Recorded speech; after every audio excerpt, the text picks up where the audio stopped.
Hello, West Essex, and welcome back to SportsKnight Radio. I'm your host, Paul Gustafson, joined today, as always, by Curran did pretty well, actually, last week on my playoff predictions. I got 5 out of the 6 correct, except for the Steelers game, and Paul doesn't even want to talk about that. We'll talk about that later. But yeah, I went 3-3. But special guest today. We got a special guest today, our friend Daniel Gold. Daniel, tell us a bit about yourself. Hi, I'm Daniel. I go to West Essex, and I'm a huge Philly sports fan. And for college, I'm a huge Wisconsin fan. What's up? So you're an Eagle fan. I got to hear Doug Peterson. What's your take? What do you think? Out the door as Philly's head coach. I mean, everyone's time comes eventually, no matter how good you are. And I guess that kind of fell out of favor with almost everyone on the squad. And when your time comes, your time comes. But you can't disrespect what he did for Philadelphia, bringing them their only Super Bowl. So I don't think most Eagles fans will look at him in a bad light, but it's a sour ending for sure. What are you thinking of the potential head coach replacement? Well, there's a lot of options. They could stay in-house. They could hire. They could promote Deuce Staley, who's I guess been their co-offensive coordinator, kind of in charge of the running game. He's garnered a lot of respect in Philadelphia circles. Or they could go with the coordinator route. They just interviewed Robert Saleh from San Francisco.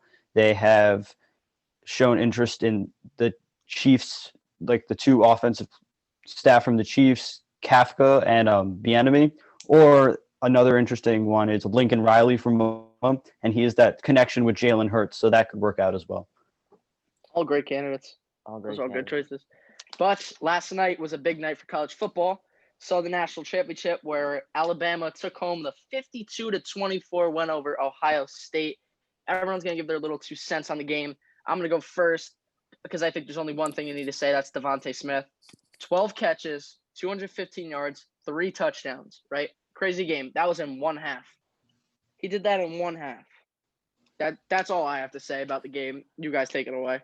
I want to show something really quickly. I'm just going to quickly share a screen. A little screen share. I have something to show you. So when you go to Google, you go to Alabama, and you click refresh. Guess what pops up? Oh wait, is it going to pop up? It's not going to pop up. Oh, it is. It is. Whoa! The cool the fireworks. So wait, how'd you find that? It's literally just if you look up Alabama on Google, it shows. Does it do it when you look up LSU?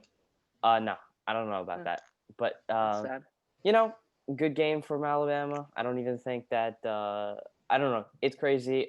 They need to figure out some sort of alternative to the 14 playoff. I think this just shows, since we have literally Alabama in the national championship every year. It's kind of crazy.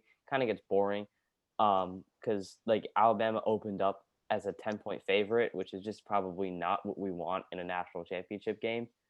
So that's my 2 cents. I think we just need more teams in a playoff spot.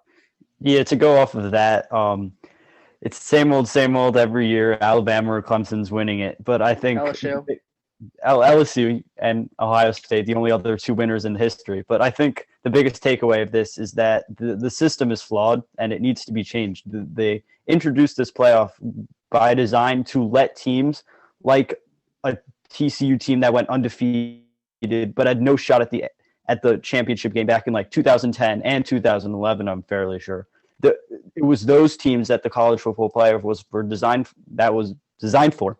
But so far, no non-Power 5 teams have gotten in. So something needs to change. Either they need to kind of change the qualification process or expand it so more teams can get in. Yeah, I agree with that. But what about the game specifically, Daniel? Anything you liked, you saw, or didn't like on Ohio State's side? Well, I think Justin Fields, he had obviously that great game against Clemson. He kind of cooled down a little bit, but that's kind of the Alabama factor.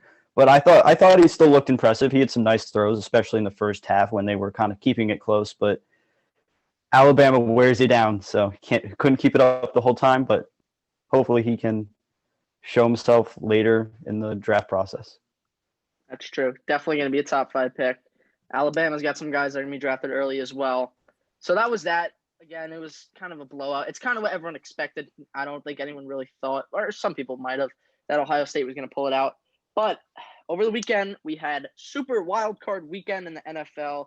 6 great games of action. And that's why we're here today, is to recap Super Wildcard Weekend and look ahead to next round of the playoffs. So we're going to go in order of the games. The first game that we saw was between the Indianapolis Colts and the Buffalo Bills. Curran, takeaways, whatever you want to talk about from this game. So I guess what we can take away is I guess we'll talk about the Bills. I mean, I don't really want to talk about the Colts because they're not very interesting. No. Aside from Wisconsin legend Jonathan Taylor, but they're not very interesting. But we'll talk about the Bills, who I picked as a Super Bowl favorite. Now I know it was pretty close. I think that the fumble that didn't get called was kind of stupid. And I don't know, the Bills kind of kept it close. It doesn't really change my prediction. I'm going to stick by the Bills as my Super Bowl favorites, but I don't know. It's it makes them look a little more human. Goldie. Oh, well, I think you saw Josh Allen on full display. He can make plays and throws that I personally have never seen before. And it's just amazing to me how he can do, like, I feel like in a way he's kind of a beta version of a hybrid of Mahomes and 2017 Wentz, and he has the potential to get a lot better in the future. And Diggs, he was a huge help for him. Them going out and getting Diggs might have been the best move of the offseason for any NFL team. Definitely agree with that. Very electric quarterback, Josh Allen. Very impressive. Like I said last episode, the Buffalo Bills are the best team in the league, in my opinion, and they just showed it. They showed it yesterday. Well, not yesterday. It was a couple days ago, and they didn't actually show it. They kind of kept it close to the Colts, but again, it's just I think Phillip Rivers needs to hang it up. That's my main takeaway from this game. It just wasn't there for Phillip, especially on that last Hail Mary attempt. It's like he didn't even reach the end zone. It's that game wasn't that exciting to me. But the next one we had was between the Los Angeles Rams and the Seattle Seahawks. Curran, what we got in this one? Really quickly, I just want to say that Paul predicted against the best team in he predicted the best team in the NFL to lose to the Steelers. Okay, we'll talk about that later. But enough chirping for now. We'll talk about the Rams versus Seahawks, and I'm telling you right now, I feel like we hooping. I called it. All right, I simply called it. Look, I was a little against the team, but I stuck by it even under Goff's uncertain health statistics. But the secondary was locked down. The pass rush got to Wilson. Aaron Donald, before he left the game, was playing at an elite level. Cooper Kupp, prayers up to him. I don't know what happened, but he did not look good near the end of the game. But yeah, I mean, Russell Wilson, they stopped letting him try to cook, and they went from the most progressive offense in the NFL to like the 12th or 13th, which isn't necessarily what we want to do. And that's their problem. They stopped letting players cook, and they're out in the first round of the playoffs. Yeah, this kind of caps off like the roller coaster season for the Seahawks, you could say. They started off super hot. Wilson was out in front of the MVP race, and then it all came crashing down with losses to teams that they shouldn't have lost to. And I honestly think that when Jamal Adams knocked out their starting quarterback, John Wolford, I think that lit a fire under the Rams, and they had something to play for. They wanted to play for both their quarterbacks, the quarterback who had to leave the game with the injury and their quarterback that had to play through an injury. And it showed as they basically shut down one of the most exciting offenses in the league. That's true. I got to ask, Curran, who said that Russell Wilson was going to have the greatest season ever? Hey, do you want me to tell you why? What happened? They got progressive. They got conservative. They stopped playing to throw the ball down the field. Right? They changed their offense a bit. They started implementing more run concepts.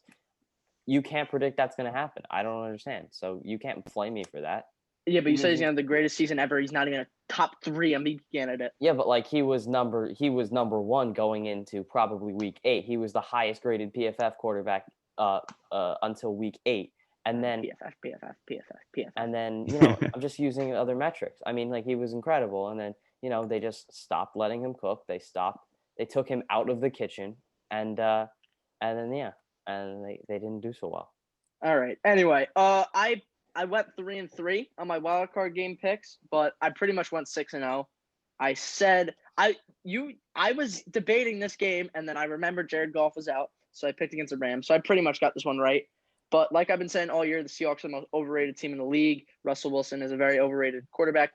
I thought he was underrated last year, but after the fast start, I thought people got a little bit too high on him. And that Rams defense looks good, and I wouldn't be shocked if they take down Green Bay. And Cam Akers is the real deal. I'm telling you, he looks very good out there. Very good. But next game we had, I got it right. Me and Curran both got this game right. Predictions. Buccaneers versus Washington. Goldie, what do you got? Well, to start off, Taylor Heineke, man, that was impressive. Right. To go out there with like no time to prepare and to not win, but show up in a playoff game, you have to give him props for that. But I think the Buccaneers, it's so hard to beat Tom Brady in the playoffs. In my predictions, I think the Bucs are going to the Super Bowl personally, and I don't think this game had any signs of them slowing down. I think with the weapons around Brady, this is the best offense he's had in a long time. But it's all about the defense. Can Devin White, Vita Vea, and Levante David, can they carry this defense to a Super Bowl? That's the real question going into their game against New Orleans. Curran? Yeah, I mean, I've said it since like midway through the NFL season. I like their defense. think they have one of the top 5 defenses in the NFL. They're a really good defense, and I think that it's honestly just finding their rhythm. And they found it. Will they find it against the Saints? Will they keep it against the Saints? I have absolutely no idea.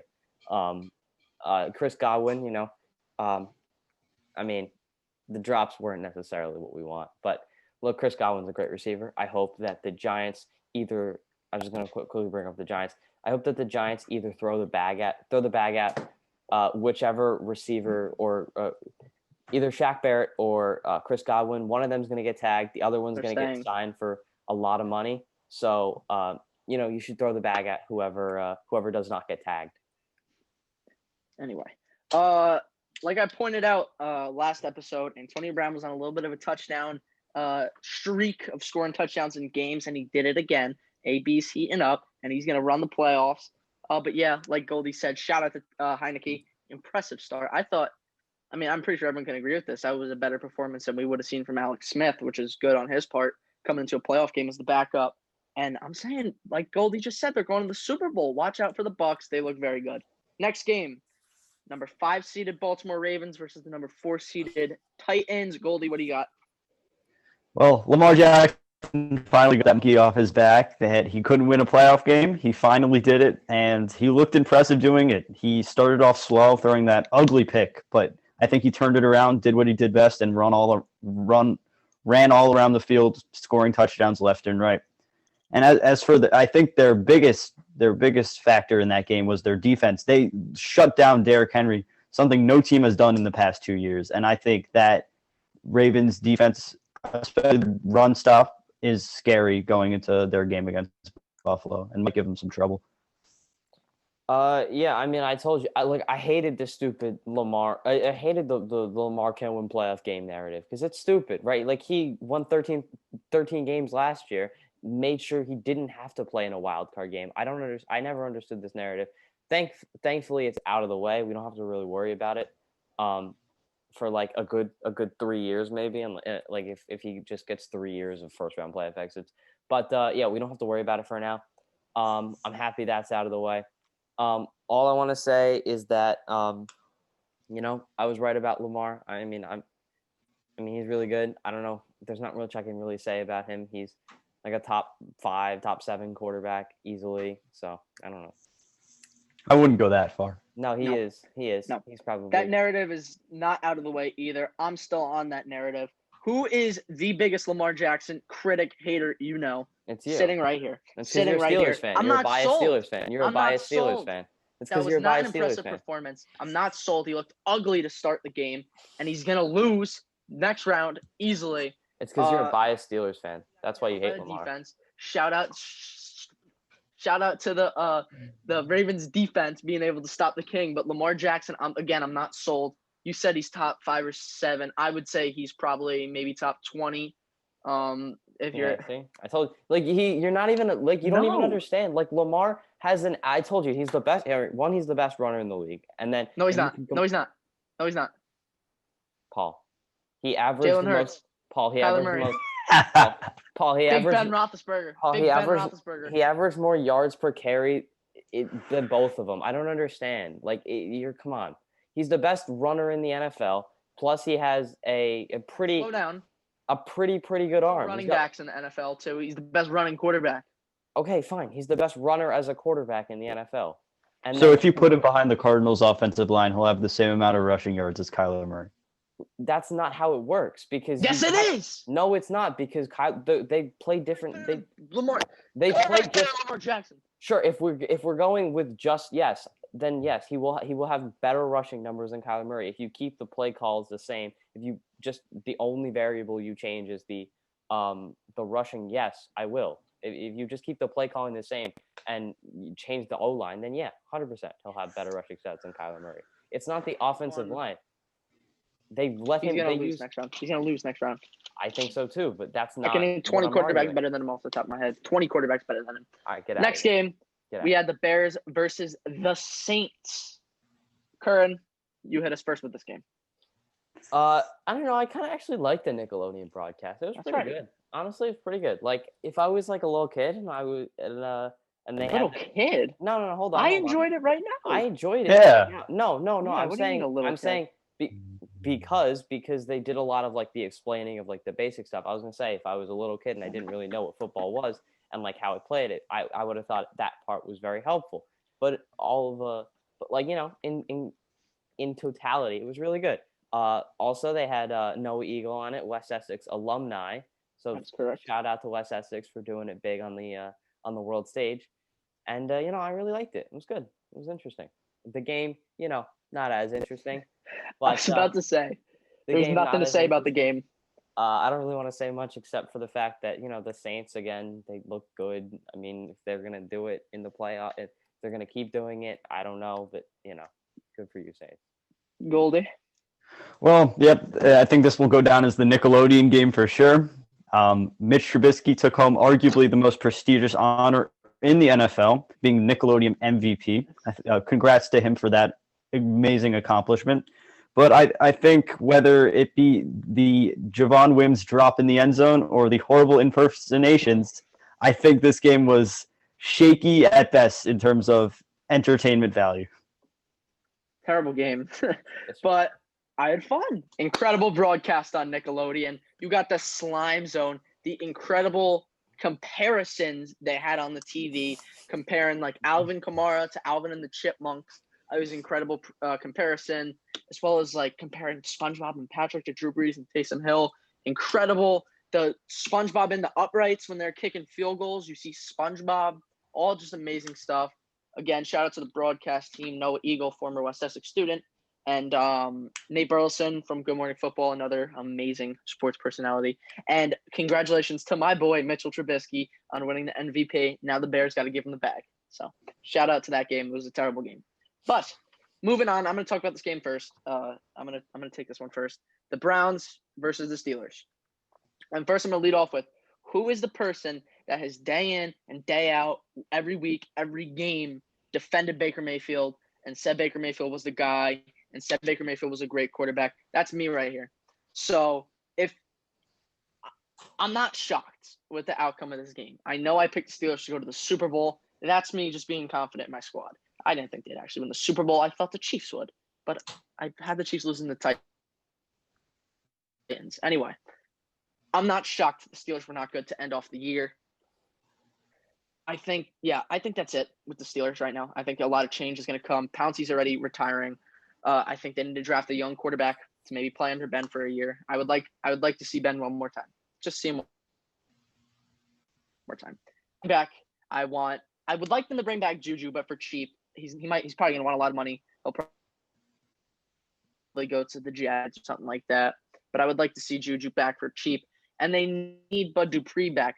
Bud Dupree, right now, the Steelers, they were 11-0. And everyone was like, oh, okay, well, they fell off after they were 11-0. They were 11-0. Bud Dupree tore his ACL 1-5 after that. MVP candidate? Yes, indeed, Bud Dupree. But you got to let Randy Fittner walk, too. The play calls were horrible this season. I mean, that's all I have to say. It was just not good. They put themselves in a hole early that was hard to dig out instead. But, yeah, I don't know. Ugly game. Curran, what do you got? So, Paul in our fantasy football group chat called me a moron for thinking that the Steelers were both at least for comparable for being for the Browns being comparable or at least or potentially better than the Steelers. Now, the Browns knocked the Steelers out in the playoff game without their head coach, left guard, and starting cornerback. I think we know what the answer is there. But what I will say is that Baker Mayfield, I've never been. You picked the Steelers to win, Curran. You picked the Steelers to win. No, but what I will say is that I told you about what they would try to do with Baker Mayfield. They've used a lot of play action, and they've used a lot of fits to get him outside the pocket and get him looking down the field. I think they're one of the best teams in terms of that. Their offensive line, absolutely incredible. JC Treader, I'm not even going to go through the whole thing, but, incredible. Just believe me. But Stefanski's made the Browns look like an actual good team. So good for them. I predicted them to get 10 wins and they have 11. So, I'm just going to leave it with what I've said. Enough. I think that the Steelers, it's the question about the Steelers is what's next? Where do we go? Do we get Sam Darnold? Do we go for Carson Wentz? Do we go for Minshew maybe? Do we try to sell Ben and just grab Stafford in a really crazy trade? I don't know, but we got to go somewhere next, and I think Ben's got to go. I think Connor's got to go. I think you draft a running back. I think the offensive coordinator's got to go. There's a lot of things that has to change for the Steelers. I don't think it's a full rebuild. I think it's just a reload, especially at the quarterback and running back position.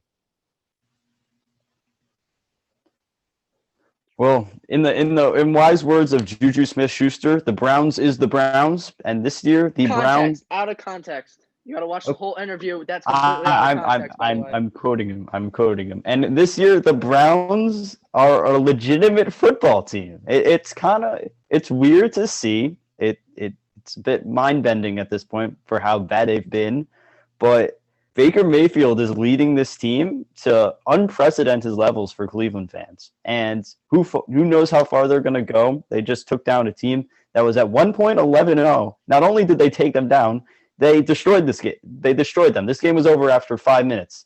So they have a lot of momentum going up against the best team in the league on paper, but who knows what they can do. Maybe they can pull up one of the biggest upsets of all time, but it's too early, but you never know. You never know. You never know what they could do with Stefanski Again, this is back. Baker's team. You never know what they could do with Stefanski back. We're a little delayed here. Yeah, I know. We are delayed, but you'll never know what they could do without Stefanski or with Stefanski back and Joel Bitonio back and Denzel Ward back. So, maybe. Okay. Moving on. The next round of the playoffs is coming up now. The matchups are set. We're going to give you our picks for the next games. The first game we got is, I'm just talking NFC first. Buccaneers versus Saints. Again, I think the Bucs are going to the Super Bowl. Saints have already beat the Bucs twice this year, but I'm rolling with it. Bucs looking good. Shout out Antonio Brown. I got the Bucs. Yeah, I'm gonna go I'm gonna just go back to my predictions. I don't think enough has changed about in my mind in that one game for me to change the teams around. Now I know teams usually don't go 0-3 against another team, especially a division foe. Of course, a division foe in a season, but I'm gonna roll with the Saints. I think that they're a better team. I think that they're better on paper. I think they have better coaching. I think that they have. I think that they can get up early. I think they have a good defense that can kind of shut him down. I want to see Marshawn Lattimore versus Mike Evans. That might be interesting. Marshawn Lattimore also versus Chris Godwin, and I want to see. I don't know. I just want to see Alvin Kamara go buck wild on that defense again. I think the Buccaneers are going to win this game, and it comes down to a lot of trends. I think one of Tom Brady's biggest positives is that he doesn't let any team or any team dominate him. He's already lost to the Saints twice this year. And honestly, I don't think there's no way he's going to let that happen again. The 2 losses were brutal. The one on Sunday Night Football, where they were down like 35 to like 3 at halftime, was not a fun game for him, but I think he'll learn. And another trend is that Tom Brady always finds ways to win playoff games, whether it be 28-3. You can go, the list goes on. And it also seems like the Saints find ways to lose playoff games, whether it be the Minneapolis Miracle, the pass interference penalty, and just this last year, their game against Minnesota. I feel like all the stars are aligning for the Buccaneers to come out on top. Couldn't agree more. The Bucs are looking sharp, and I've been saying it. Next up, we get the Rams versus the Packers. Like I said, the Rams are very good. That defense is incredible, but I'm going with the Packers solely just because Devontae Adams he's that guy, and he's looking really sharp, and he's probably going to have 3 touchdowns, maybe 4. Actually, I don't know. Jalen Ramsey's joining them. Curran, you're up. Paul, you said last time that – are you sure you want to go against Jalen Ramsey again? You said last time that DK could potentially break playoff records in that game. Okay, he had a good game. Yeah, but not really. I mean, like – Didn't he drop a touchdown?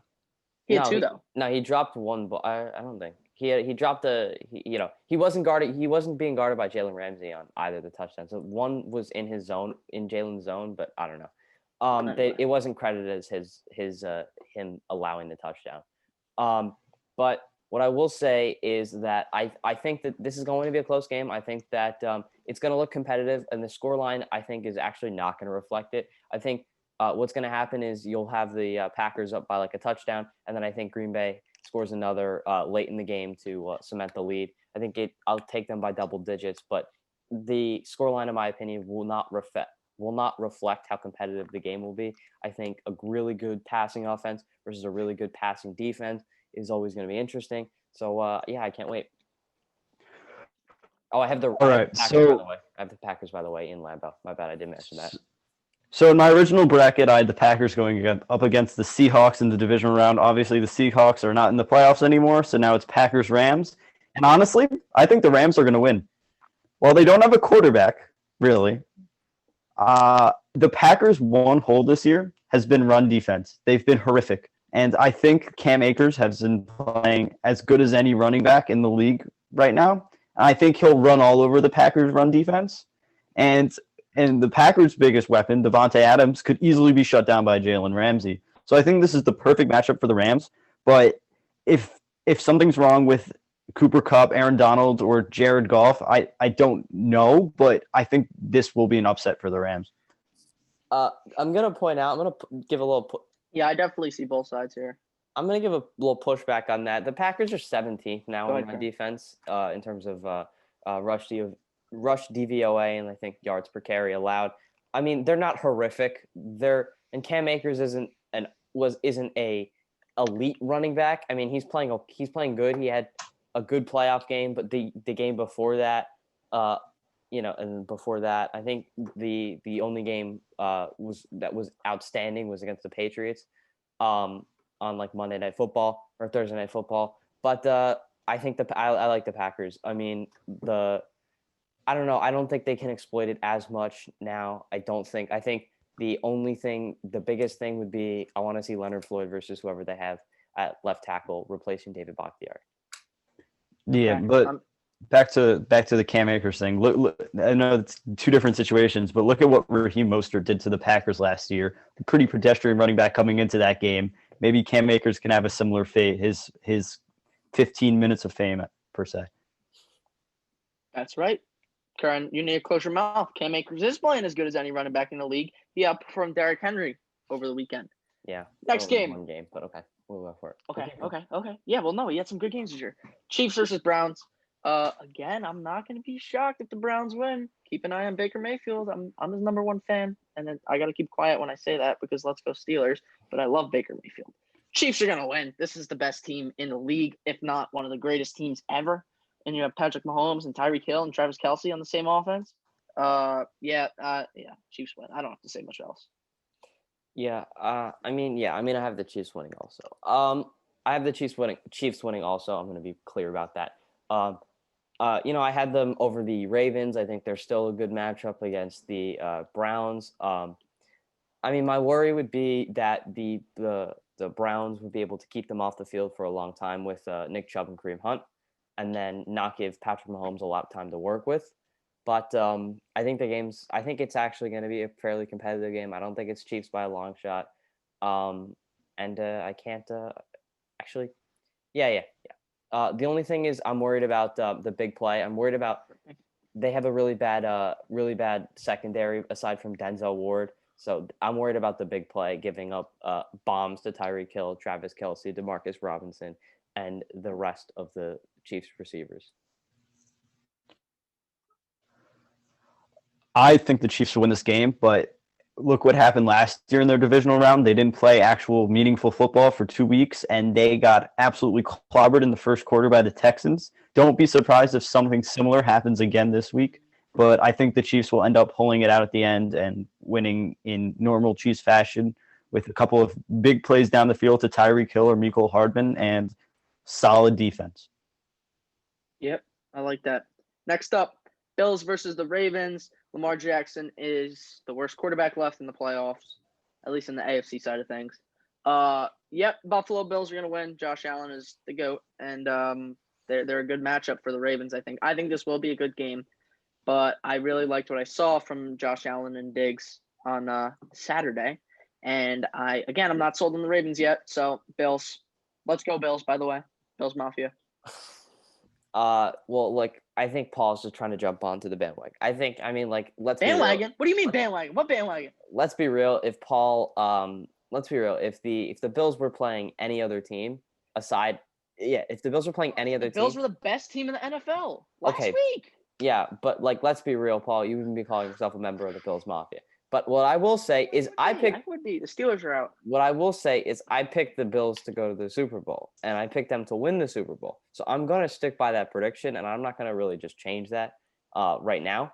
But what I will say is I'm worried a little bit because in Orchard Park, it's going to be snowing from Wednesday, I think, to Sunday, which means snow is all over, which means the ground game is the most important thing. Now, the Bills have a mediocre rushing defense, and the Ravens have the best rushing attack in the NFL. So that's what I'm worried about. Also, I'm worried about the fact that what can the Bills do on the ground, right? I'm worried about that. What I will say is that I'm still confident in the Bills to win the Super Bowl. I just think the game's going to be pretty close. Yeah, I like the Bills in this one. I think their offense, especially their receivers, I think they just have too many weapons. The Ravens do have two good cornerbacks, but you saw that Marlon Humphrey got smoked by A.J. Brown for most of the day on Sunday. Yeah. And maybe they'll put Peters on Diggs, but that leaves Cole Beasley, Gabriel Davis, John Brown. They have so many solid receivers that I don't think the Ravens will be able to keep up. And even if it is snowing, the Bills are used to cold weather. The Ravens are not. I think it comes down to more than anything. And I think the Bills are suited to win this game, and I think they will. It will be close, but I think the Bills will come out on top. Yeah, I don't know for sure. I think you're kind of disrespecting Jimmy Smith and the wealth of options they have. Jimmy Smith is trash, dude. Bro, Jimmy Smith was guarding A.J. Brown for most of that game after Marlon Humphrey got smoked on the initial drive. I think the difference between Marlon Humphrey and Stephon Diggs A.J. Brown and Stephon Diggs is that Stephon Diggs is an incredible route runner, whereas A.J. Brown is more of a physical guy. So I think he was definitely able to bully him. I don't know how much he'll be able to bully Marlon Humphrey with his route running, but you're completely disrespecting Stephon Diggs right now. I'm not disrespecting him. I think he's really good. Yeah. I think he's the top 5 receiver in the NFL. I'm not disrespecting him. He's just not. They just have different play styles. A.J. Brown and Stephon Diggs have different play styles. They have different ways they'll beat you. Yeah, I just feel like that whenever, as someone who has followed Josh Allen this entire year because I've had him in fantasy, whenever Stephon Diggs is being, I guess, shut down, he never gets shut down completely. But whenever he's having not a great game, I feel like some other random guy comes up and scores 2 touchdowns, whether it be Gabriel Davis or Isaiah McKenzie. So I don't know how they're going to be able to cover all these weapons that the Bills have. Yeah, you just said those 3 names. You throw in Cole Beasley and John Brown, Zach Moss in the passing game, Dawson Knox. He's out for the playoffs. Yeah, Zach Moss is hurt. Zach Moss. I'm tripping. They haven't. That's why I was saying they have no rushing offense now. That's the only problem. I'm tripping. Yeah, Singletary's trash, but Josh Allen is a good rushing QB, by the way. Dawson Knox is also good, like I just said. Anyway, That's it. We like the Bills, all of us. Paul, is Josh Allen a better rushing QB than Lamar? Who has more rushing touchdowns since they both came in the league? Okay, that's what I wanted to know. Yep, there you go. There's the answer. What I wanted to know what you thought because I don't know about that. I don't know. And he's a better receiver too. He's a better receiver than Lamar, and a better quarterback, and a better running back. So, say what you want. I don't know. Lamar would be the best. Could be like an incredible receiver if he played receiver.